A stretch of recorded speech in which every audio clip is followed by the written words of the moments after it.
Okay, thank you very much to the Scientific Committee of the Congress for the invitation. My name is Jose Miguel Perez-Gomez. I come from Venezuela, and I am going to present you some recent discoveries that have been made in Venezuela within the border of Brazil and the Guianas. This presentation it's very interesting because the Canaima National Park is known for its iconic Angel Falls, and since then everybody has come to the park in order to see the beauty of this park area, which, by the way, is the same size of Belgium, is bigger than El Salvador, and than Qatar, than Armenia, and some other countries. So we're talking here about 30,000 square kilometers, about 3 million hectares. And it is very interesting because so far until now, nobody have ever considered the presence of a culture in this particular area, which is what we're going to be seeing now. For me, landscape is very important in order to interpret, in order to get to know this cultural manifestation. These plateaus are probably one of the oldest rock formations on the planet. It's known as the Roraima Formation, and it comes from the Precambric. And the beauty on top of these mountains is so spectacular that most of the species that we have here, not only on the slopes, but on top, are basically endemic, and none of them basically are known yet, and are many to be discovered. Here we have the size of the park. We can see how it is close to Brazil and to the Essequibo. This park is a UNESCO Park of a Natural Monument since 1994. And in this particular area, since 2010, I have been detecting quite interesting sites, most of them containing rock art. And I'm going to present you here some of them. This one has already been published in Rock Art magazine, Rock Art Research magazine, on November last year. Here I'm going to present 5 sites. This is the first one that we have been already published, and the other ones are on peer review, and is what you also are going to be looking at. Here you have the location of the first rock art shelter, and this place is in front of a magnificent landscape that it must have an impact on the people surrounding these areas. And it was known initially by people that came from border with Brazil. There was a company that was taking people there for like watching this rock art manifestation. And this is how I got to know this first place. And once that I had the opportunity, in order to get there, I took a helicopter, because the only way to go to these places are taking a helicopter, because the park is so huge that walking, it will take you months just to go up and down. And so here you have the site of the first rock shelter, and you can see how it's arranged on the landscape. I have performed photogrammetric work on this shelter that we're going to see afterwards, but this has been very helpful in order to understand the setting. Here we have what I consider the main panel at this place called the Upuigma-tepui. And here is a preliminary full plan of where the rock art manifestations are produced, and we can be seeing them. Here is a detail of the main panel. I have applied some algorithms as this stretch in order to realize what's in front and what is on the back. And this has been very interesting because some of these motifs I have seen similarities with other parts in Brazil, northern part of Brazil, and the Guianas as well, and even in Colombia. And we're going to talk about that a little bit later. Here's some of the details that we can be looking at. And here is the main panel on the black background, so we can have a better idea how this is arranged. The size, though there is no scale, is about 8 meters long and by 2 meters high, and some motifs are placed on the top. And here is a drone view of the landscape from the top of the rock shelter. The back, you can see one of the largest mesas called Valcamonica-tepui. These mesas are about nearly 3,000 meters high, and this is part of the landscape. This is what you see there. There's another panel here on that same rock shelter. We call it the yellow panel. There are some fading images that are on the back that you need to apply the D-stretch algorithm in order to see it, because some of them, they're fading away, but you can see superposition in some of the cases. Here's the same motifs of this panel with a black background. And here is the view from that shelter. So imagine being there a long time ago looking at this magnificent landscape, but there is a detail that probably during the Holocene, mid-Holocene, this was not a savanna area, it was a bush area. So it's not what we're looking at right now, what it was the reality at those moments. Here are another images from that same spot, and here is a very interesting image that on the naked eye it is very difficult to see what is on the back, but when you apply the algorithm, the D-stretch, I'm going to go back and forward so you can have an idea that some motifs have been placed before, they're probably fading away. And this is very important to record, because otherwise in the future probably they won't be there anymore. Here's another panel, we call it the aerial panel. For making this panel they had to use ladders because it's so high, it's so way up high. And probably this is what kept this panel from being painted with other superposition images. This is very interesting. Here are other panels. The one on the right, the circle panel, is very interesting how these circles are placed using the same type of formation that the rock produces. And the panel to the left you can see that how some calcifications are growing on top of it, maybe good for dating, I do not know, but this is the only one that we have been seeing with these particular characteristics. Here's another one that very, very interesting. We call it the leaf panel, and there's some motifs on top. These are very, very high. You need ladders to climb on top of them to be able to paint it. Here is a view of the rock shelter again. It's just an isolated sandstone rock in the middle of the landscape. And from this moment on, I started to do landscape research by using radar imaging and try to see if there were other similar manifestations that, that could be related. And this is how we got to find the second rock shelter. This is not very far from the Canaima area, but again, it has a very particular characteristics. And one of the things about this rock shelter compared to the other one is that this one is in the middle of the bush area.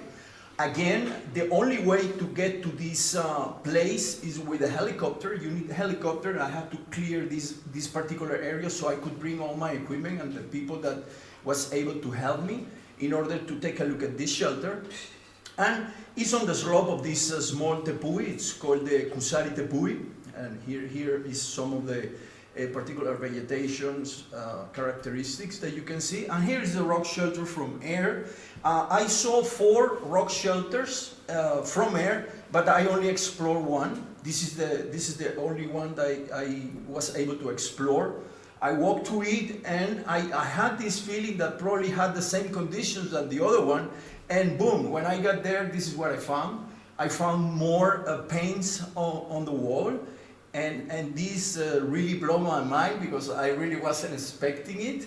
And some of the characteristics that I can see here is that the motifs are very, very similar to the ones we saw in the first rock shelter. And this caught my attention because both shelters are separated by probably 160 kilometers away. And well, I continue the research on this, and all the motifs that basically I'm looking at this wall. You need to apply the D-stretch algorithm because otherwise it's very difficult for the naked eye to see them. And it's very interesting because when I look at the style of some of the motifs, they remain or they look pretty similar to some of motifs that are placed in Ariwe-merú rock shelter in Brazil. These particular motifs, they're quite similar. Here is the main panel. And I took, again, the algorithms in order to see them. You can see that there is a lot of ochre on top of it, and it's only one color. I haven't seen other colors in like, you know, you find in some other places. They're only using red ochre. And here is a detail. And these particular motifs are very similar to the ones we have been looking at in southern Colombia, for instance, in Chiribiquete and La Lindosa, and also some places at the Orinoco Basin in Venezuela, and same in Guyana, and of course in northern Brazil. Here is the top of the main panel. Again, you can see these motifs. You can see particularly here how they have been using part of the rock semicircle in order to complete a circle. This is very, very interesting.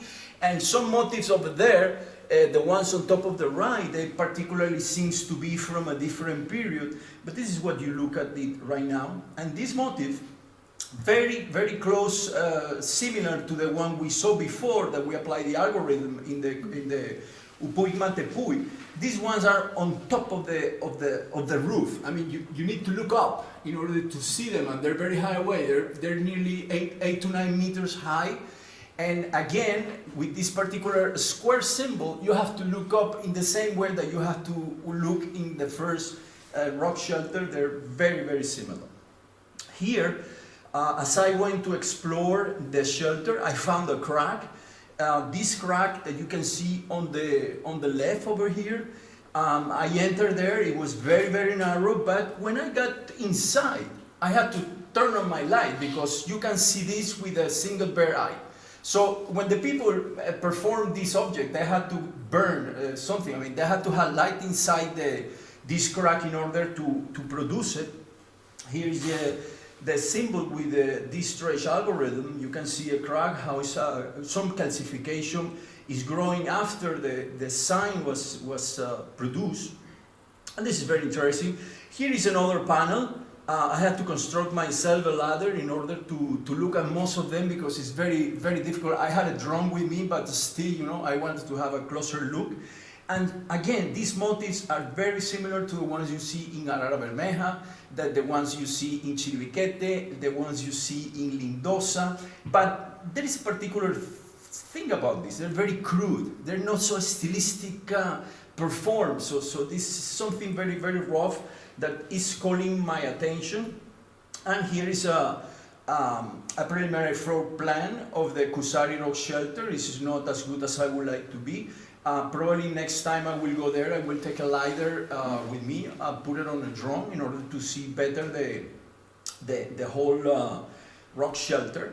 There were motifs all over the place. So I decided myself to take a look at them. And here is something that caught my attention. If you stand on the top of the rock shelter, this is the view you have. You can see this mountain at the distance, and this mountain is very particular because I saw this. I saw this particular sign. I'm not into interpreting signs at all, but this caught my attention a lot. And I say, well, might this sign be referring to that particular mountain? Because, you know, the relationship and where it is. So this is something very interesting. I also made a photogrammetry 3D model that I will show you afterward. Is also here with this presentation. And then again, we have another place which is not far away from this one. Every time that you land in Canaima National Park, there is this particular mountain when the plane is landing that is towards your right side.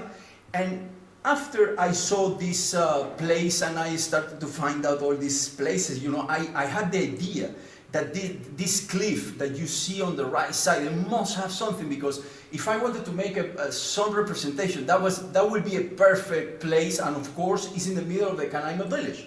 So I went there. Here is the location of this cliff. Here on top of the picture, you can see that arrow. That arrow is pointing out the shelter we saw before, and this arrow here is pointing to the cliff area. When I went there, I was very, very much surprised because, boom, there it is. I saw more pictograms. This is only 3 kilometers away from the town of Canaima. Canaima, by the way, is the most important place for tourism in Venezuela. It's a national park, it's where everybody goes, and this is about 2 kilometers away, and the people have no idea. I asked the Pemons, some Pemons they knew, some Pemons didn't want to know about this because for them it's some sort of taboo, it's not connected to them culturally, but because of the landscape. And most probably in the past, the ancient people, they knew about these places, but the young people, they do not know. They have no idea that so close to their house, they have this. Again, I have to place the stretch algorithm in order to see it, because right now we have a problem here, is that most is completely packed with wasp nest. The wasp nest, they're growing and they're clogging the whole panel. So maybe in the future we will be needing an expert in order to do some particular process, you know, to clear the wasp nest, because it's growing on top of it and it's ruining the particular place. Here is some close-up. It reminds me very much this particular thing to some of the ones here in Valcamonica, and it's very fascinating what we have there. It's the cliff in some particular area is basically covered with designs. As you can see, they're very similar to the one we saw before, and well, there are many manifestations of pictograms around the area. And here again, after I have these sites detected, I started to ask the people. You know, I spent a lot of time asking the Indians, hey, do you know where there might be some rock art manifestations and so on? So they took me to this place again. This is in front of the Canaima Lagoon. Everybody swims in the lagoon, everybody goes there, but very few people is aware that right there where you have that particular arrow, there is this. And this particular, this is with this stretch algorithm because it's on top of granitic rock and it's very hard to see with the naked eye. But this is the only place where I saw the single figurative motif with this type of fish that you can see over here. It seems to be like a fish. And this caught my attention because in the whole area, I haven't seen like other places, like for instance in Brazil or in Colombia or in the Guyanas. I haven't seen but geometrical signs. That's all what I'm looking at over here, and this is the only place where I see. And these particular petroglyphs, they're probably not connected to the other rock art manifestation. We do not know this for sure, but again, we have another place. This place, I've been looking at it and studying since 2006, and now I am presenting it on this paper we're peer reviewing right now. And this is the Ariwe-merú Rapids area where Indians, they know this. This is an area where they go fishing. And this is the Caroní River. By the way, the upper Caroní River is unknown to rock art. There's some writings about the areas close to the Guyanas by Schomburg, by Infern. Duvelar has some information on this particular area as well, but it's very limited, the information. So here is how it looks. So one of these Caroní River beach. Again, the only way to get to those places, if you want to really do something good, I mean, you have to take a helicopter because it's so far away. You never take over the place. Here is where the petroglyphs are, and here you have a photogrammetry area performed. I will show you afterwards. And here is this interesting petroglyph. I consider this petroglyph might get onto the water at some moment during the season of rain. And this is very interesting. This reflectance transformation imaging gives you an idea how the depth of this petroglyph is being performed. Probably took over and over and over, because this seems to be a place where people had to stop in order to move the canoe from one rapid to another area so they could continue sailing. And you can see some couples at the petroglyph. In the very beginning, I thought that the petroglyph was this. But when we produced this imaging, we already knew that the petroglyph was much bigger, and even there were other manifestations next to it, which are very similar to other petroglyphs shown in the areas of the Guyanas, for instance. You can see on the right side how petroglyphs is fading away on top of the, on the other scale. Oh, the scale is not seen here. But this over there, you can see how there is another petroglyph which is fading away, and here are some marks.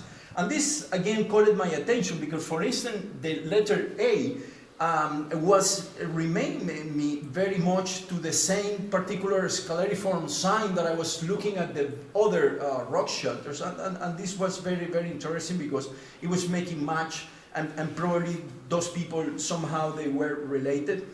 Here is another one. In front of this petroglyphs there was an island.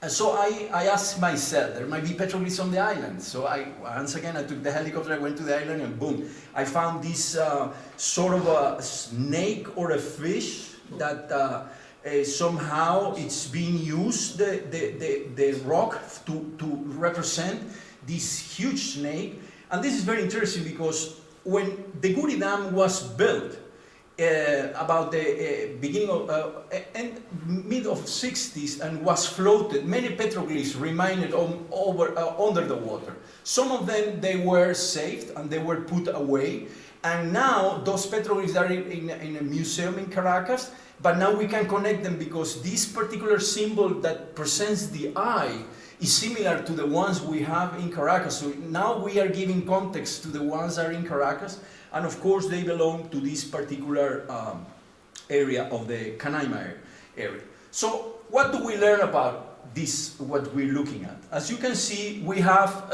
signaling three particular areas or squares where we have the representation of these motifs.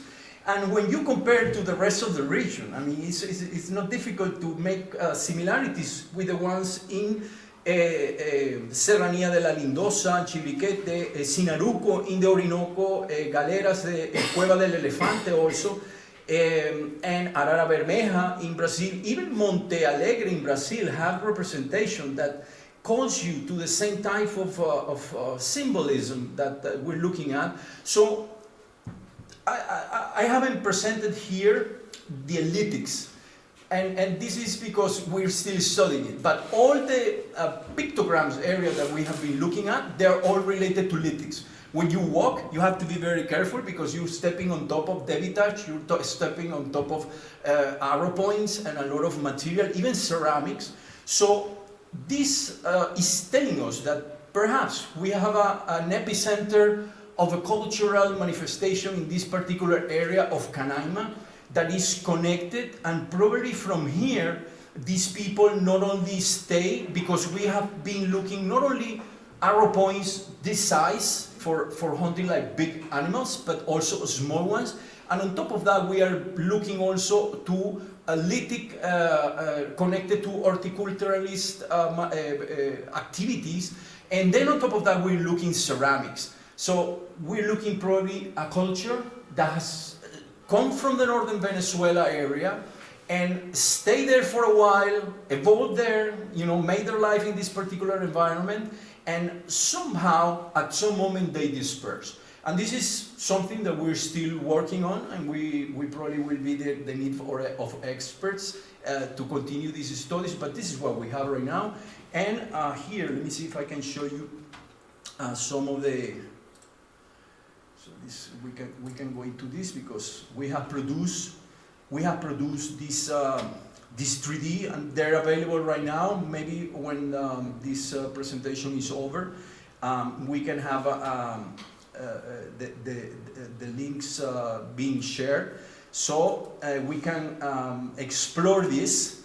These particular images that we have here are on very, very high resolution. There is over 2 giga of information for any of these places, and basically you can see them with VR lenses, and you can actually stay there like you're in presence of it. I mean, this technology is so fantastic that, of course, is going to be of help for researchers.